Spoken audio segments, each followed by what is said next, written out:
Are you ready to retire? By www.profitableinvestingtips.com. Working hard, making a good living, investing, and putting enough away for a comfortable retirement are all part of the American dream. That dream is in jeopardy today. For years now, alarmists have been saying that Americans do not save enough or invest enough, and that Social Security alone is not enough for life and retirement for most people. This was when interest rates were at near zero, inflation was a thing of the distant past, the stock market was in an extended bull run. Depending on whose figures you consult, the potential retirement savings, investment, and income shortfall ran into the trillions of dollars. So, are you ready to retire, or are you going to work until you die like folks did before Social Security? Pandemic adds insult to retirement injury. Even those best prepared for retirement got a wake-up call when COVID arose out of a wet market or biological weapons lab. In Wuhan, China, the economy collapsed and was only rescued by printing money and handing it out in trillions of dollars. The value of American IRAs and 401ks went down by about $3 trillion when the market collapsed in early to mid-2020. Although some of that came back, resulting inflation from the flood of money on top of an economic recovery stymied by continuing supply chain issues has led the Federal Reserve to start raising interest rates, and the sum of all fears has taken about $3.4 trillion out of IRAs and 401ks again, according to Bloomberg in an article about the retirement crisis. Retirement without a retirement savings account. Roughly half of all workers in the U.S. private sector do not have a retirement plan sponsored by their employer. For those who have not put money in an IRA or invested in stocks during the bull market or longer, their retirements will need to be delayed, or they will have to downsize their retirement expectations significantly. The issue of savings, investments, and income during retirement is acute for those nearing the end of their working life, but promises to be more severe for younger workers who are unable to get into the housing market and are submerged by student loan debts. Social Security for retirement.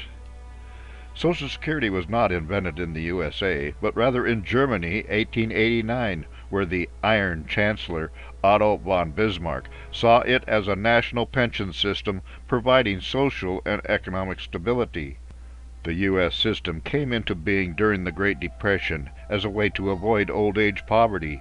Unfortunately, over the years, the system has evolved so that it requires younger workers to be paying into the system in order to provide the benefits currently being paid out to retirees.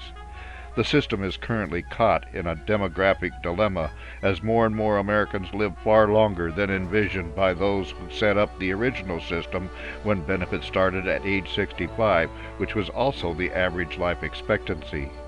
By 2030, more than 73 million Americans will be 65 years old or older. By 2032, the reserves built up over decades in the Social Security Reserve Fund will have run out unless changes are made to the system. If that happens, benefits are currently projected to drop to 80% of current levels. Those at the top of the income curve get more from Social Security when they retire and generally have other assets like their home and income from an IRA, 401k, or dividend stocks. Those at the middle and bottom of the income curve typically have fewer assets of income other than Social Security and receive lower payments than the high end. The bulk of Americans rely on Social Security to get by month to month. The politics of the situation are such that nobody wants to be criticized for spending more money, and nobody wants to be the target of the wrath of retirees who typically vote their pocketbooks.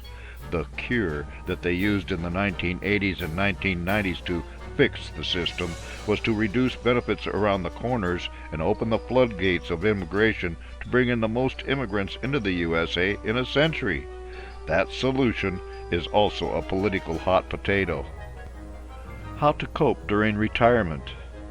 The U.S. stock market is still the most reliable generator of wealth, providing that one stays the course and invests in stocks such as the dividend kings that have paid increasing dividends for more than 50 years. Picking growth stocks that grow 1,000-fold, like Microsoft, is ideal, but most folks do not possess the necessary crystal ball to see the future, and more likely to lose money as hit a home run on their investments. The benefit of reliable dividend stock is that it provides needed income every quarter. Other tactics include moving from cities where property has appreciated greatly and taking the money to buy a home in an area where prices are lower.